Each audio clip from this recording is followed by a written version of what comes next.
The Enlightenment Practices of Patanjali, Step 9, Liberation, the End of Seeking, the Beginning of Being, Opening Transmission. What if the journey ends not in a moment of glory, but in the gentle silence of recognition? What if the final step is not a leap into some higher realm, but a soft return to what has always been here, beneath the striving, beneath the effort, beneath even the witness? This is liberation, not a state, not a destination, not a spiritual accomplishment, but the end of the seeker, the end of inner commentary, the end of striving to become anything more, the end of subtle resistance to what is, and in that ending, something unexpected begins. Not a life of perfection, but a life of truth, a life lived not from thought, but from the unshakable clarity of being itself. Section 1. The End of Becoming. Throughout every step of this path, there has been movement, refining, deepening, turning inward, holding attention, resting in presence, each phase built upon the one before it, like climbing the inner spine of awareness, one rung, one breath, one silence at a time. But now the latter dissolves, because liberation is not another step upward, it is the absence of steps. You stop reaching, you stop evaluating, you stop trying to get anywhere, even inward, and the moment all movement ceases, there you are, not improved, not ascended, not transformed, but revealed, being what you were before the first desire to awaken ever stirred. Section 2. The Myth of Attainment. One of the last illusions to fall is the idea that enlightenment is something you gain. We imagine that through effort, purity, and stillness, we will eventually earn a new identity, the awakened one, the realized one, the liberated soul. But liberation isn't the gaining of something. It is the loss of someone, the someone who was seeking, improving, watching, waiting. That entire structure collapses, not through destruction, but through quiet recognition that it was never truly there. Like waking from a dream of effort and realizing you never left your bed. There is no fanfare, no applause, no final ceremony, just the clean open air of now, where nothing needs to be added, where nothing was ever missing. Section 3. How it feels to live from liberation. You may wonder, what is daily life like after liberation? It is not what most imagine. You do not float. You do not become invulnerable. You do not gain magical powers. You still feel. You still experience the world. You still move through form. But the center of gravity has shifted completely. Where there once was a me, interpreting, narrating, comparing, there is now only a vast and peaceful presence, witnessing it all without attachment. Thoughts arise, but they do not stick.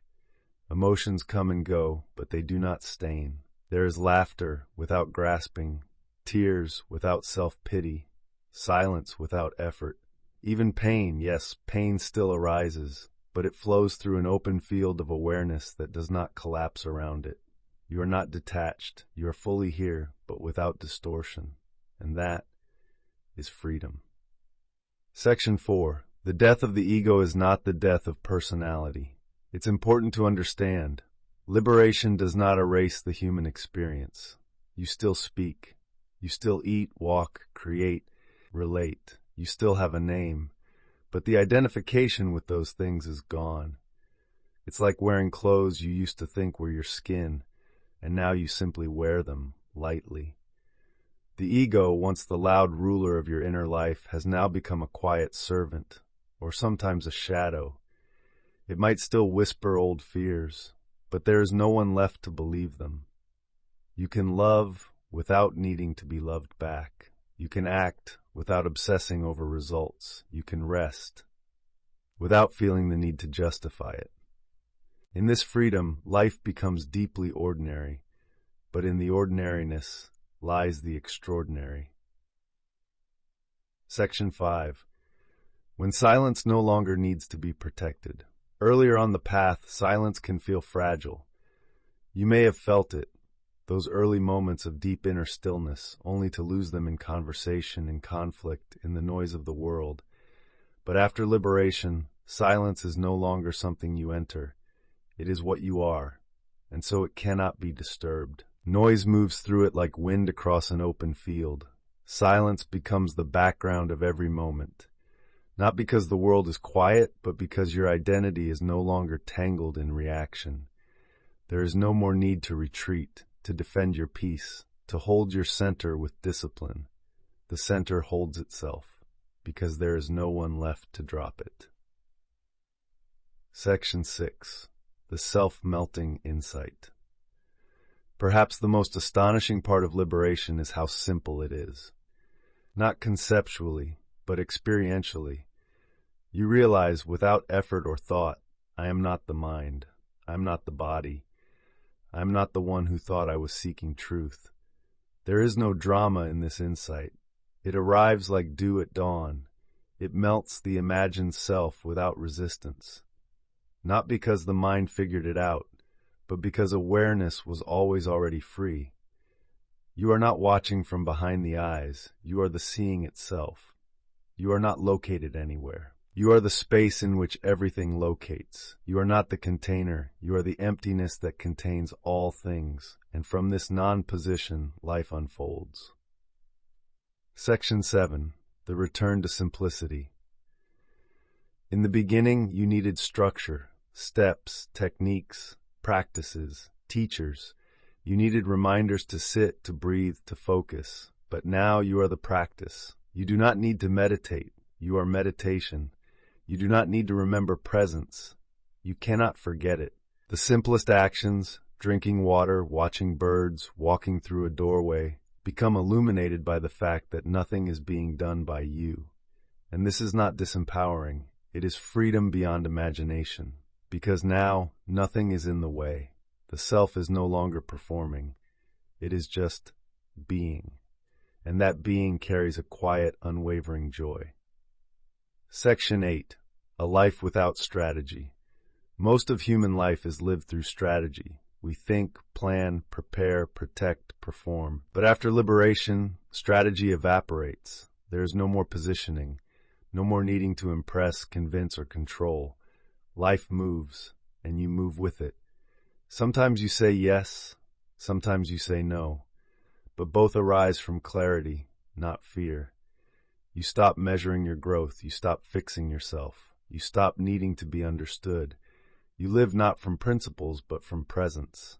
And from that presence, everything is included. Nothing is rejected. Nothing needs to be special. And yet, everything glows. Mystical reflection. You search for so long, for truth, for awakening, for silence, for home. And now you realize none of it was ever lost.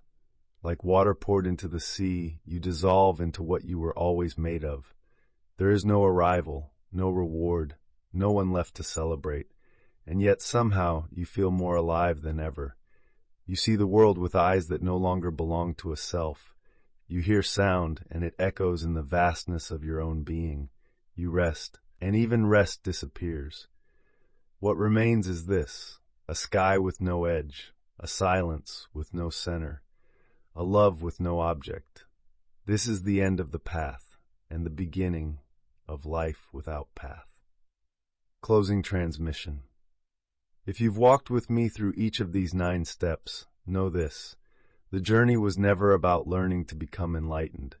It was about learning to let go of the one who thought they weren't. From ethics to breath, from stillness to absorption, each phase prepared you for the final undoing.